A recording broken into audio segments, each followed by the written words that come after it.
When you're doing boutique hotels, you want to focus on your amenities, on how guests are going to perceive this when they stay, because you are pulling from both hotels and Airbnbs. You're also competing with both.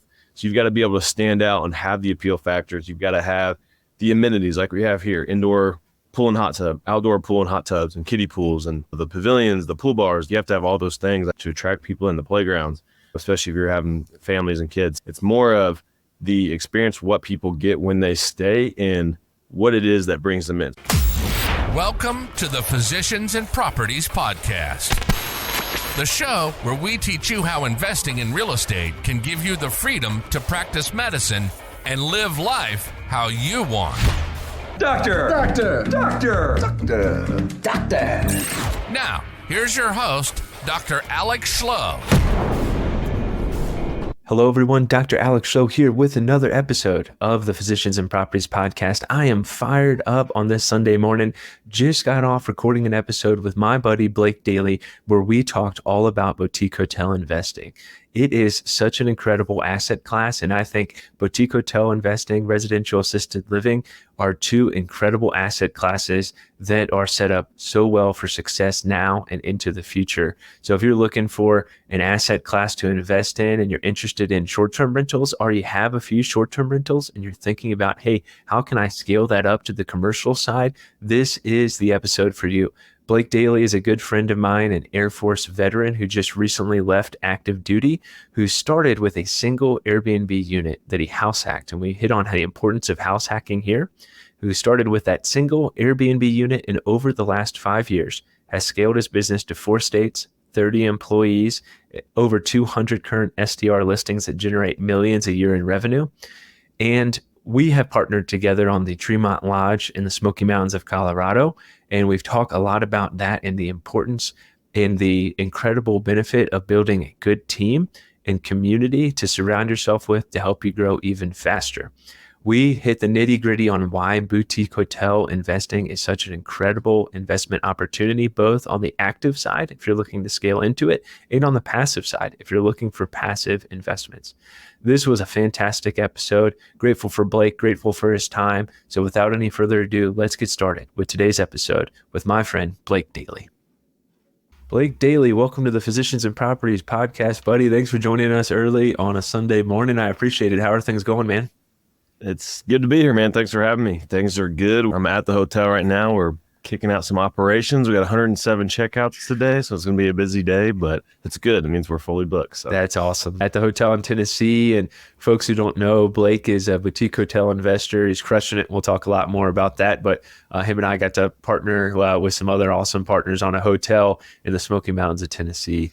And that's where he's coming at live. So we'll talk a little bit more about that. Blake, do you mind telling the audience a little bit about yourself? Yes, just separated from active duty in the Air Force. I spent the last 5 years as a active duty Air Force officer doing first contracting and then acquisitions. So I was the guy that would hire the contractors, build the scopes of work, manage the progress of whatever they're building out or delivering for the base. Got a lot of good experience there in how to manage contractors and pulled that into the real estate world, where I started out flipping like big renovation projects, hurricane damaged homes in the panhandle of Florida. I rolled that in, started doing Airbnbs, built a small portfolio there, and then took that experience and progressed a little bit faster than we thought. I was like, oh, we need to go bigger. So we syndicated an apartment complex. And then what we were just talking about, the boutique hotels, we got to that by kind of marrying up that experience from Airbnb investing in the commercial side of real estate and started buying hotels down in the panhandle of Florida, then bought some in Tahoe, and now here in the Smoky Mountains in Tennessee. It's been a cool journey for you for sure. I got to ask, how is life outside of active duty? You know, it's funny, man. I feel like all that empty time on my calendar, like the time that was Air Force time, not really empty time, but it's just been filled with other things. Now I'm trying to balance like having the opportunity to choose what gets on my calendar for the most part. So I feel like I've been busier in a weird way, but also way more freeing. I feel lighter. I feel like I'm not quite like walking on the ground, but just hovering a little bit. I just feel better about everything, and it feels good to put in the time, get through it, and then be staring down all the opportunities. So it's been fun. I'm sure you miss all the CBT trainings and the cyber awareness training and those sorts of things. Friday mornings, 0730 PT out on the field, where it's like you're playing I don't even know, ultimate frisbee or something like that. Miss those times. Yeah. I'm happy for you, man. On the other side, I'll be there soon, but also I've enjoyed my time, and I'm sure there were some good parts to it too, for sure. And I'm sure in working with contractors and probably working with some less competent people from time to time in the Air Force in terms of contracting probably helped a lot for managing people now. So I'm sure you learned some really great skills. Yeah, I think it's more of just the confidence. If nothing else, I got the confidence to write and manage like a $4 million contract for the Air Force, and it made doing like an $100,000 renovation on a house seem not so scary. I'm like, all day I'm dealing in the millions, and this is less than six figures. So confidence from that perspective. And then I think it's just like the government acquisition process is so detailed. There's so many different steps. Like, you're very focused on cost, schedule, budget. A lot of the granular pieces of construction management are really helping with a big project like Tremont Lodge here that's like 3.3 million. Breaking it down into the phasing and how you write the contract and how you set up the incentives, and what if they don't meet the timeline, then what happens? Like, a lot of those things have been really helpful. I'm sure it has been. How did you get started in real estate? I played football at the Air Force Academy, and I played all 4 years. And my second semester of my senior year, I had like 6 hours back, right? I didn't have practice, didn't have film, didn't have the weight room. And I lost like 25 pounds of muscle and just learned real estate. Nice. So I just applied all that time into reading. I knew I wanted to get into business. I knew I wanted to do something entrepreneurial. And then I read Rich Dad Poor Dad. It led to real estate. I just took all that extra time I had and applied it to learning, because I knew when I left the academy, I could finally buy my first property that had the VA loan available to me, which was great because I needed the zero down because I didn't have any money to put in or put down for a down payment when we got started. But figured out how to do that, like use the VA loan, close the deal, find the right agent, find all the pieces to put in place to close that first deal. And it kind of went from there. So first, kind of, you bought some single family homes, short-term rentals. You guys did some house hacking as well, didn't you?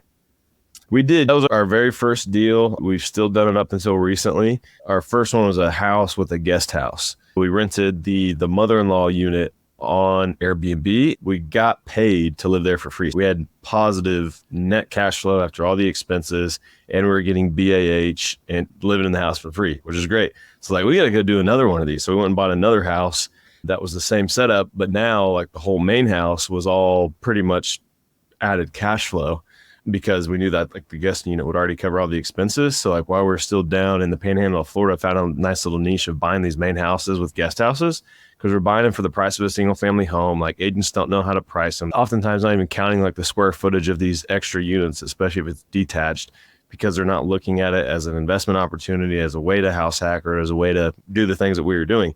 We bought, I think, 5 of those in Florida, bought our 6th in Utah. And now we're looking to buy our 7th.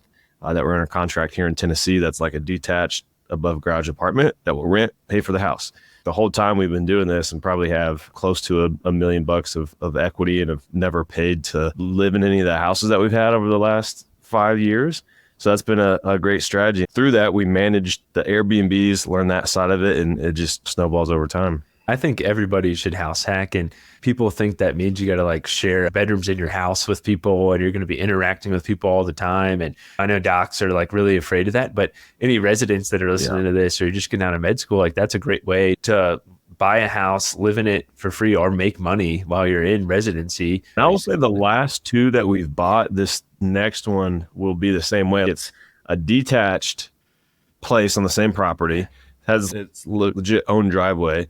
The other's like you pull in the driveway and then you kind of go off to your own way. So it's away from your front door. You don't see them when you look out your window. They check in. You never hear them. There's not shared walls. You don't have to worry about being quiet. They don't have to worry about hearing or seeing the owner. Backyard spaces are separate. Patio spaces are separate. I mean, in the last like 3 to 4 years, I've probably had like a handful of conversations with guests, just seeing them outside, like, oh, how are you guys doing? How is everything?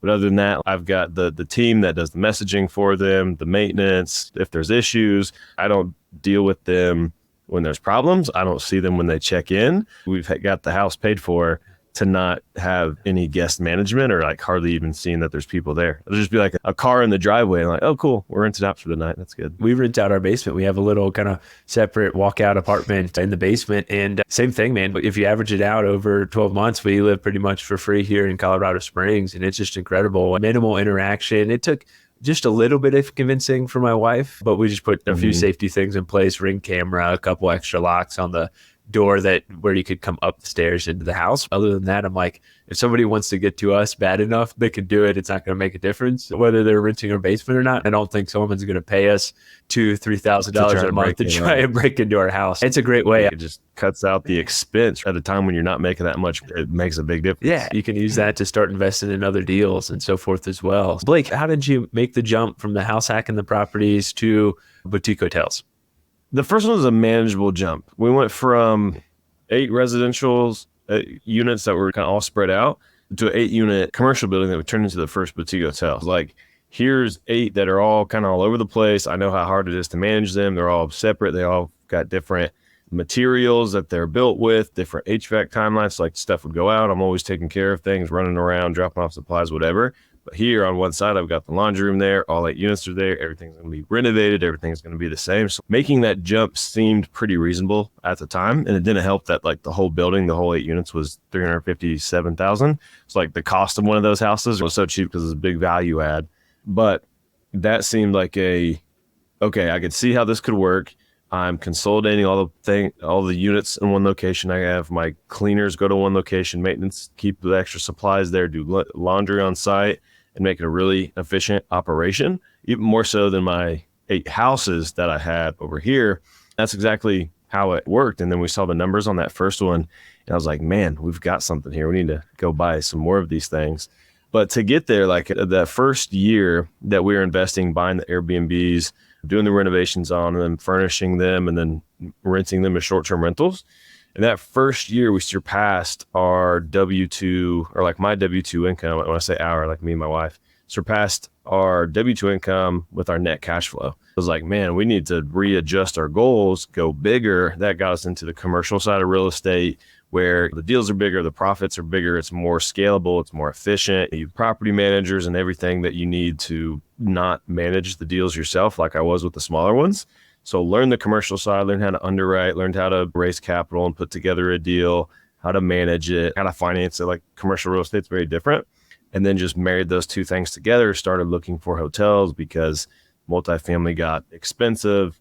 Returns went down, like juice wasn't really worth the squeeze, but I was seeing that in a big way at the time in the hospitality space. You did it all. You've experienced every kind of aspect of short-term rentals and boutique hotels, from managing the contractor and doing the renovations to hosting the guests and everything along the way. So you have so much experience going forward to now be able to parlay that into these larger deals and just really crush it. And that's awesome. What do you love about boutique hotels, Blake? Ooh, what I love about them. I love the creativity of what you can turn it into, especially when you're doing like value add hotels that are in a great location. You see them, they have potential, but it's just outdated. The furniture's bad. You check in, you get rude service, and you just feel like, man, 20, 30 years ago, this was probably a really nice place. And to turn that into something new, unique, something more modern and sleek that really draws you in. That's why I focus on destination markets. I like being in places, or like owning real estate in places that I like being, makes the write-offs to go visit them and much more appealing. And I think more of it as a lifestyle business around what I like doing, not building my life around, or my lifestyle around my business, but building my business around my lifestyle. And hotels and short-term rentals definitely match that. So I really like the creativity aspect of it. And on top of that, the returns are much better. The tax benefits are much better than other asset classes. You're going to have several % higher on average cash on cash returns and internal rates of returns. Like, you're just going to make more money than other asset classes. And then because of the hotels, you're furnishing them, you've got all these different amenities. You can write all those things off in addition to what you could on a multifamily building or self-storage or industrial or whatever. You get bigger through cost segregation, you get bigger depreciation checks and keep more of what you make. Those are kind of my big things, like the creativity of it. You make more money. Let's talk a little bit, if you don't mind, about kind of the creativity of it and what you like about that. We can kind of use Tremont as an example of what is Tremont Lodge? What's that look like now in terms of overall kind of number of doors, and what did that process and that journey of purchasing that look like, if you don't mind? Well, a very, very long process. We originally got under contract in June of 23, closed in December of 23. So I've never been under contract for like 6.5, 7 months before this one.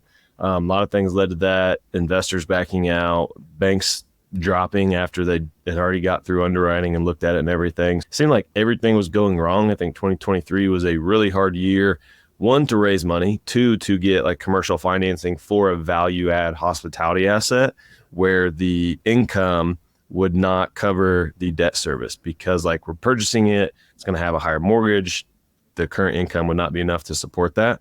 Most lenders, 1, don't want to take on hotels, and 2, don't want to take on negative cash flow hotels. So how to find the right pieces to show them that, hey, this is a projection-based purchase. Here's all the reason why the cash flow is not supporting the deal right now. They're not doing anything. They have 4 staff members for a 10-acre resort with 130 rooms. They're not cleaning the rooms. They don't have anybody at the front desk. Guest service is terrible. The reviews are terrible because the operations were really, really bad. That was like the first easy thing to point out to them once they actually knew the situation with the hotel. And then you see they're just live on booking.com and then have a direct booking website that they're not pushing any marketing to. Their PMS collected the emails, but they're not doing any email marketing, trying to reach these guests and get them to come back again. They weren't doing any review management. Those were the things I did in my past 5 hotels, and just fix those things, and we would double or more the income on top of renovating.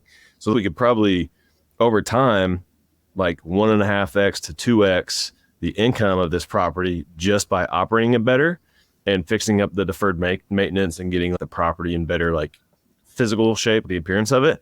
But now we're going to add on a renovation. We're going to add amenities like a pool bar, big outdoor pavilion in the center of the property, pickleball courts, putt-putt, an outdoor movie theater screen, a game room, a fitness center. So like just really maximizing the space in those 10 acres that we have here, because we know that our demographics of people who come and visit here are predominantly families, and then like our seniors. We wanted the fitness center, the pickleball, which is a big amenity for like that 45, 50 plus crowd, and then the putt-putt and the movie screen outside, and just different gathering areas for people to get together at different places on the property. And they weren't using the wedding venue at all. They weren't hosting events. They weren't doing weddings. They had no staff for that or for the catering or anything. So we're bringing that up. We've already got, I think, 16 weddings booked for the year. We had our first event last night. And because we'll have groups of 100, 120 come for weddings, we wanted places that they could gather around the property as well. And just on top of that, we'll like all the rooms will be renovated and nicer, new furniture, new decor and fixtures and art and all that kind of stuff. So it'll look much fresher, much newer, with the added functionality of all the amenities. That'll help the marketing. It'll help the pictures pop on the listings, attract people in. When I came and walked it for the first time, I saw all that potential of the value add hospitality deal. I knew it was in one of these destination markets, like the Smoky Mountains of Tennessee is probably one of the best in the country from a seasonality perspective, from a gross number of travelers perspective. Smoky Mountain National Park is the most visited in the country, and 70% of the U.S. population can get here in a day's drive. Like, it's very, very good for demand.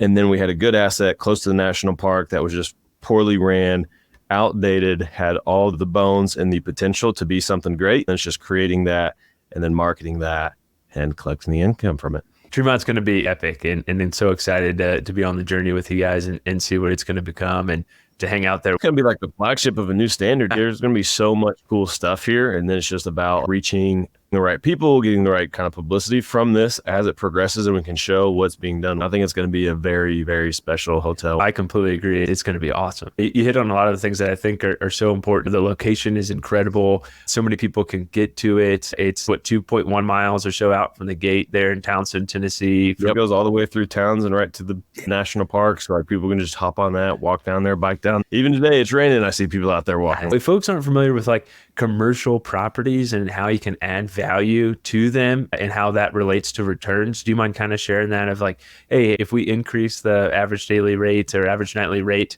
how that impacts it? It's probably like one of my favorite parts of commercial real estate. If you think about 2 houses, like you're buying a house, it's undervalued and you're going to, renovate it, bring it up to market value. That market value is going to be determined what another house in that area with the same square footage, same number of bedrooms, and all those things has sold as. Property A is only going to be worth as much as property B because that is the comps, the comparable sales method of residential real estate. You're only as much as worth as much as your neighboring comps. But in commercial real estate, your value isn't derived from another property. It's derived from the income of that asset. So that's the income approach, to where you take the net operating income divided by the cap rate of that market, and that spits out the values. What your determining factor there is the cap rate of that market with a tier 1 market with a nice new build asset. That's going to be your A-class asset. That's going to be your lowest cap rate and maybe the 5, 6, 7 range, or potentially even lower for a nice commercial multifamily that's new built. Your B class would probably be your 7, 8, maybe 9 cap rate. C class is 9, 10 and above cap rate. The nicer the asset, the lower the cap rate, the higher the value, but you're not tied to the value of another property. If you have 2 identical properties in the commercial realm and one sold for $1 million, if you doubled the NOI of building 2, you're doubling the income of that property because the cap rates are going to stay the same. So your value is about how much you can push the income, which is a cool factor on this, because your NOI, you can increase the top line, the gross revenue that you're earning, or you can cut expenses. And this example isn't going to be a whole lot of cutting expenses because they were running it so lean, not putting money back, not fixing any maintenance. So our expenses will actually be higher. We'll cut in some areas, but they're going to grow in others, like our staff, for example, because we have a full staff of 10 now at the hotel. But on the gross revenue side, we can push a lot more by increasing the occupancies, increasing the ADRs up to just the market averages. We're going to add $1 million in NOI, and at a 10% cap rate, that's $10 million in value that we're going to add over the next several years of the renovations and the ramp up period to getting to that NOI. So, I mean, it's just a crazy thing of the better you run the property, the more valuable it is. Yeah, the economies of scale with something like a boutique hotel is unbelievable, how much value you can add and how many different revenue streams you can pull from to add increased revenue and increase that net operating income. It's so cool. And I think, and correct me if I'm wrong, but I think that people are probably kind of going to pivot away from Airbnbs, both as investors and in folks that are looking for places to stay. We're already seeing it somewhat, are pivoting towards staying in Airbnbs and VRBOs due to like, hey, there's a lot more fees. There's all these other things that are involved with staying in Airbnb. Now the host is wanting me to do everything in the house before I leave and all these other things. We've gotten away from COVID, pivot back to going to these hotels. And boutique hotels, folks are really interested in because you can oftentimes still get that kind of Instagrammable stay, really cool opportunity that feels more home-like and kind of family-oriented than some of these chain hotels for the most part. And so it still adds that unique element as well. Yeah, it's kind of the whole thing. When you are kind of like a true boutique hotel, you appeal to the demographics of both, like people who would book a hotel and people who would book a short-term rental, because you have the standards and the qualities likely if you're operating well and the amenities that you'd have at a bigger hotel, but then you get the appeal, the flexibility, the self check-in, the convenience of the booking app of Airbnb. So you kind of really pull in both of them.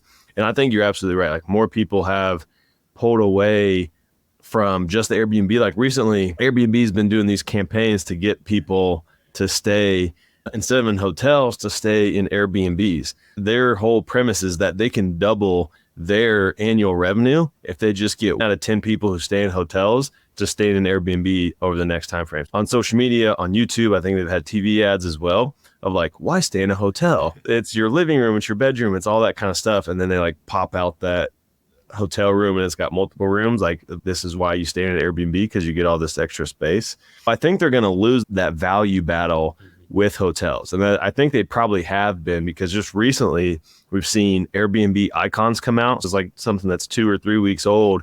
If you go to Airbnb.com or if you pull up the Airbnb app, you'll see the icons on there. And you got like experiences with Kevin Hart, with one of the TikTok influencers, 𝐻𝐻𝐦𝐻𝐻 is his last name. You can stay in the Barbie house. You can stay in the Up house. Yeah. You can stay in the X-Men house in like Virginia or something like that. So you got these like premium experiences, and that is where Airbnb is going. And that's where I think the future of that platform is in the experience, in the memory, and how it makes you feel, as opposed to the very like logical, value-driven hotel stay. Hotels are going to win that argument. Airbnb is going to win this experience kind of value proposition over time. But boutique hotels, in my opinion, sit kind of within that and benefit from both. When you're doing boutique hotels, you want to focus on your amenities, on how guests are going to perceive this when they stay, because you are pulling from both hotels and Airbnbs. You're also competing with both. So you've got to be able to stand out and have the appeal factors. You've got to have the amenities like we have here, indoor pool and hot tub, outdoor pool and hot tubs and kiddie pools and the pavilions, the pool bars, the wedding venue. You have to have all those things to attract people in the playgrounds, especially if you're having families and kids. It's more of the experience, what people get when they stay, and what it is that brings them in. I like destination markets because it's bringing families and leisure travel for vacations and catering to that crowd with the amenities that's going to pop from all the different Airbnbs or hotels in the area. Yeah, absolutely, man. And also, do you mind hitting on how you leverage Airbnb and VRBO to fill up some rooms in the hotel, and how you can use those platforms as well to book a stay with a boutique hotel? It's important to be on all the platforms, like all the big ones anyway, because I mean, you could get live on like 40 plus, but you're never going to have any reservations, and it's just going to dilute the time that it takes to manage it. We're on Airbnb, on Booking.com, on Expedia, Hotels.com, TripAdvisor, our own direct bookings as well, and a few other smaller ones, I believe. Listing distribution, getting out in the maximum amount of places that people can find you is really important, especially like the big platforms that are spending all the marketing dollars for you to get eyeballs to their platform, to where when guests get there, they see your listings and they book. So that's why these platforms have the 12, 15, 18% fees, because they're doing all the marketing and bringing the guests to you, and you just have to list it with them. That's how Airbnb makes money. They take 15% of the reservation for boutique hotel listings anyway. It's important to be out there on all of them. So if somebody's searching place to stay in the Smokies, you'll have links from Airbnb pull up, from Booking, from Expedia. So you want to be on all those platforms, but you also want to be focusing on your own direct channels, your direct booking website. And then when people check in, you're collecting their email addresses, you're collecting those in the database, sending emails out to them later to get them, if they booked on the Airbnb, Booking.com the first time, then they become aware of your brand through the emails or the text or whatever, how you communicate with them. And then they come back the second time and book direct, and that just builds up over time to where most of your business is direct business. Right now, we're like just under 50-50. I think we're, for the year so far, 48% direct, 52% OTA, like Airbnb and Booking and Expedia. So we definitely don't want to give up 52% of our reservations. We want to capture the widest market first and then build up direct bookings as we go, which we're doing now. Good stuff, man, for sure.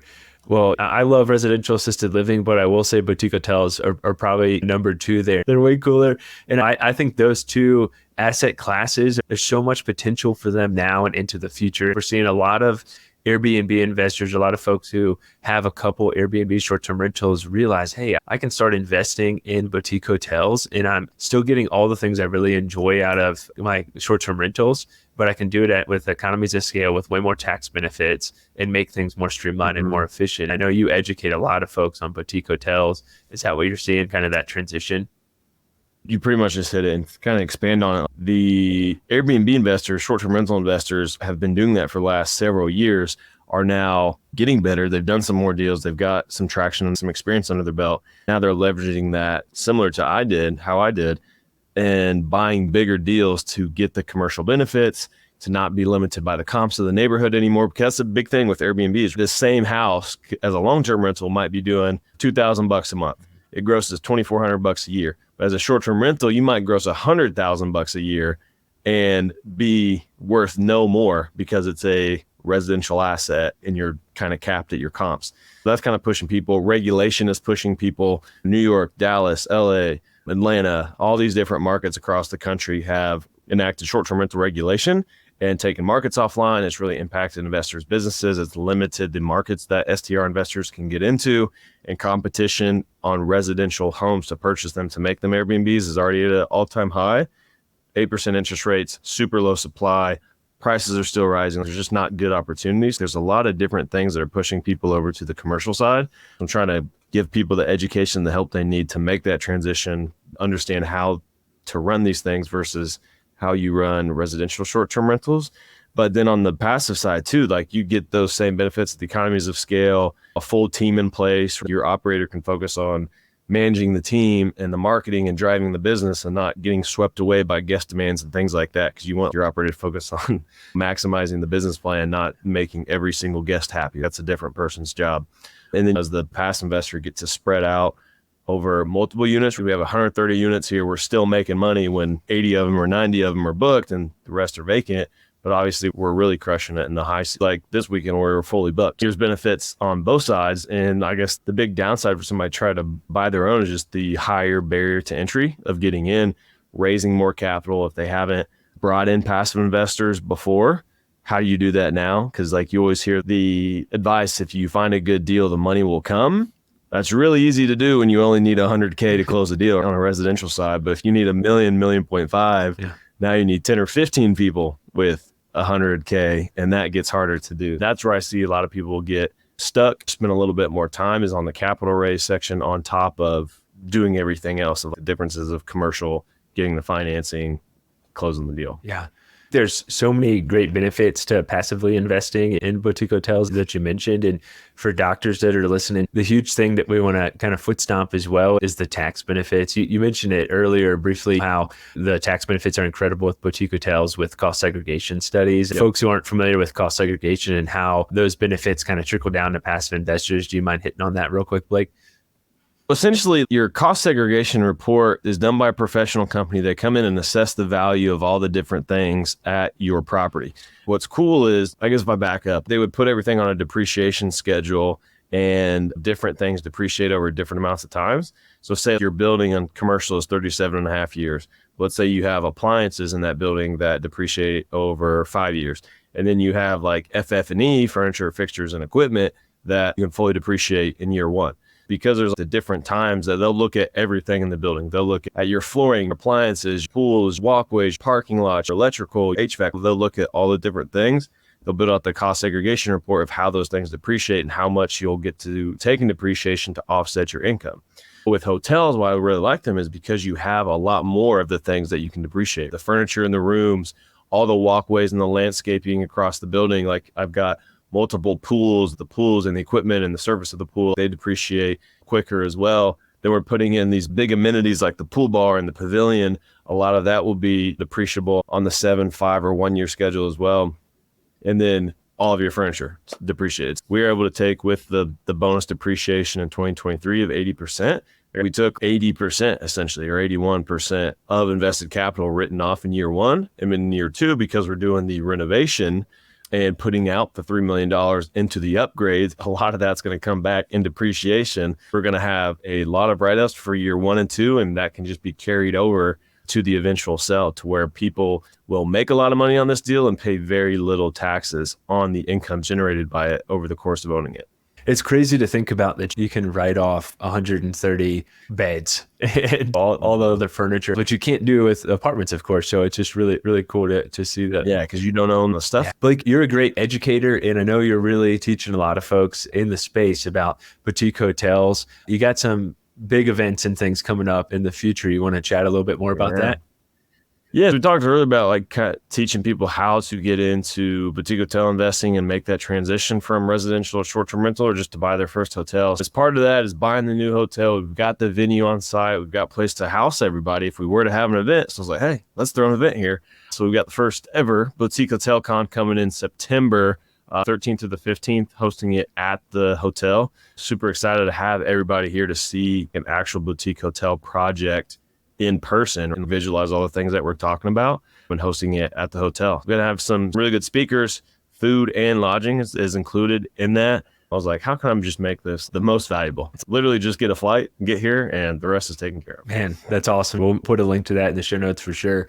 One more thing that I wanted to touch on is the power of community and teamwork. You and I both in the War Room, great mastermind community that's really changed our lives. Do you mind real quick before we kind of wrap things up, just talking about the importance of getting into a community and having like-minded investors around you to kind of pull you up from that perspective? It might be the number one thing to get you ahead. It doesn't matter what asset class you go into, short-term rentals, hotels, assisted living, like multifamily. It literally does not matter. If you find a good network and the right tribe of people, that is going to be the biggest determiner to your success. I always think it's such a cliche, but the word, or like the phrase, your network is your net worth, is absolutely true, because it's the quality of people. It's the ideas you get. It's the access to potential investors and capital you get, to deals, and good people know good people kind of thing. If you put yourself in the position to get around the right people, good things will happen. And then you just got to be a person that like takes action with that does something with it and tries to give value back to that network as well, not just take, but how can I give? And I think that's when opportunities start showing up on your door, when you're somebody who can find the right community, pour into it, and you'd be really surprised of what comes out of it. And then for us, it's the war room. That is a common background that you and I have that breaks down our barrier to connection. It allows us to find common ground really easily. We've got common experience, common background, both Air Force guys, both stationed in Colorado, the different things there. And that's the case with a lot of people in that group and why the connections are so good. But your audience is a bunch of doctors too. Maybe that doctor community, that's your network. Maybe if you're a nurse, I know nurse communities out there as well, or it could be whatever kind of Discord community that you have a similar background to. Those are going to be the first people that you'll start raising money from, because you have that common background, because you can connect easily. Those are the people that will bring you deals and that you can bring deals and you guys grow together. The community, without that, if you try to do real estate on your own, you're not going to make it very far. So find your tribe and find your people. That was great. That's kind of a perfect way to wrap things up. Is there anything we haven't hit on that you want to touch base on before we wrap things up? No, that's it, man. I enjoy this show. I love talking about the perks of boutique hotel investing. It's one of those things that people really don't think about. You hear about go buy homes and buy a house a year or whatever and build financial freedom, get your debt paid off over those 30 years, and then you've got a good retirement plan. You can absolutely do that. You can do that with multifamily as well. Those are the more common ones that you hear as the alternative asset class. I think boutique hotels is gaining more popularity. It's going to be an asset class that really takes off if you look at the travel trends and the changes in the Airbnb platform, because they're getting the feedback from what guests are giving them and where their biggest chunks of revenue are coming from, those kind of experiential stays and the level of occupancy on those homes versus the others on the platform. Looking into these trends, that hotel data specifically being on the rise and peaking 2019 levels, and just the predominance of who the sellers are of that kind of real estate right now, the baby boomers who are retiring at a freaking crazy 10,000 a day or whatever the statistic is. There's a lot more deals than you'll see in the residential space, a lot more value to be created than the residential space. And I'm glad we got to chat about it. I know a lot of folks listening to this are going to be interested. What's next for you from a hotel perspective? I don't want to jinx myself, but in 2 days, I'm flying to an island in the Caribbean to look at a deal. That one's super exciting because as I build out my portfolio, I want it to match the things I like. I want beach units, or beach properties, mountain properties, lake properties, probably desert too. These destination markets that draw people in, that the brand umbrella can kind of offer everything. But you have a common thread with all these properties of common service, quality, expectations, what you're going to get. Kind of like the Marriott effect, but cooler. It's like you go to Marriott, you're going to get, it's going to be consistent. There's going to be standards. I want that, but in a unique, different name, different vibe at each hotel. But it's like you're staying with the Explorant, the management company brand. If you're staying at an Explorant property, you're going to get this. And it's going to be like a unique experience in its own regards. I want to build out more of those and keep buying really cool real estate in the best destinations out there. And excited to be down in the Caribbean. Thanks. For folks who want to follow along on your journey, how can they reach out to you, connect with you? Best way would be Instagram. You can find me at Blake J. Dailey. Send me a message if you got any questions about hotels or whatever. Be happy to help with that. And your YouTube channel is great as well. So lots of good information out there. We'll be sure to include it. That would be a good place to learn. If you want to learn more about buying boutique hotels, those are longer videos that I put a lot of time and effort in to just be valuable. So that would be a good place. And Instagram would be the best place to get a hold of me. It's awesome. Blake, you're doing big things, man. Excited to be on the journey with you and excited to hear what's to come. So it's good stuff, man. Thank you, man. I appreciate it. Thanks for your time. Well, with that, it's been Blake Dailey and Dr. Alex 𝐻𝐢𝐦𝐿 on the Physicians and Properties podcast, signing off. Hey, real quick, if you're still listening to this, I'm assuming you got value from it. So I need your help specifically. My 2-year vision with this podcast is to help 100,000 physicians learn how investing in real estate can give you the freedom to practice medicine and live life how you want. There are 2 main ways that a podcast grows. One is through ratings and reviews, and the other is word of mouth. If you can please leave me a 5-star rating and review on Apple Podcasts and Spotify, as well as send this to 1 to 2 friends that you think would get value from it, we can reach the physicians that we want to reach. Thanks in advance, and talk to you on the next episode. Please note that the information shared on this podcast is for informational purposes only and should not be considered financial or medical advice. The views expressed on this podcast are those of the host and the guest and do not necessarily reflect the views of the Department of Defense or the United States Air Force.